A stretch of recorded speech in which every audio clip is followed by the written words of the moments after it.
പറയട്ടോ. ആദ്യമായി നമ്മൾ ഈ സൈസിനുള്ള ഒരു ബക്കറ്റ് എടുക്കുക. എന്നിട്ട് അതിലാദ്യം കുറച്ച് ചാണകപ്പൊടിയാണിത്.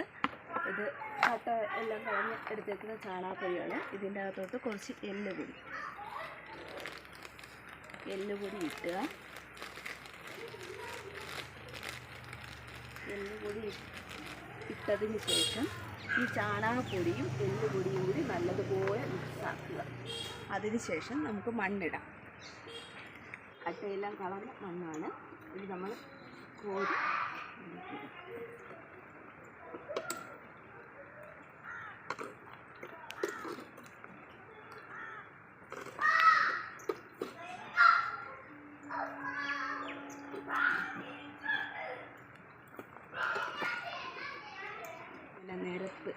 നിരത്തിയതിന് ശേഷം ഇതിൽ കുറച്ച് വെള്ളം ഒഴിക്കണം.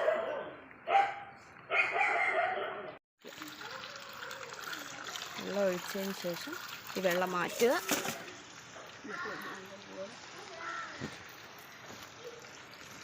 ആക്കി കൊടുക്കുക.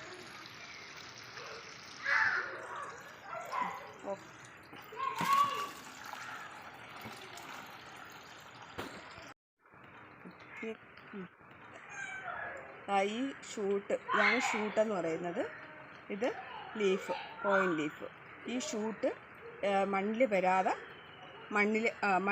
മണ്ണിൽ മുങ്ങാതെ നടണം. ആദ്യം നമ്മൾ ഒരു ചാല് ഇതുപോലെ ഈ ഷൂട്ട് വയ്ക്കത്തക്കോണം ഒരു ചാല്, ഈ മണ്ണിൽ കല്ലൊന്നും കാണാൻ പാടില്ല.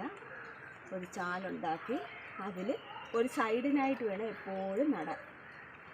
അതിൽ നമ്മൾ ട്യൂബർ വെച്ചതിന് ശേഷം അതിൻ്റെ പുറത്ത് പതുക്കെ ഈ ഷൂട്ടൊന്നും മുങ്ങാതെ, ഷൂട്ടിലൊന്നും പറ്റാതെ പതുക്കെ മണ്ണ് അടുപ്പിച്ച് കൊടുക്കുക. പതുക്കെ മണ്ണിങ്ങനെ ഉണ്ട്. ഈ ഷൂട്ട് ഉണ്ടോ, ഇതിൽ പറ്റാൻ പാടില്ല. ഈ അകത്ത് അടിയിലും ഒരു ഷൂട്ടുണ്ട്, അതിലും മണ്ണ് പറ്റാൻ പാടില്ല.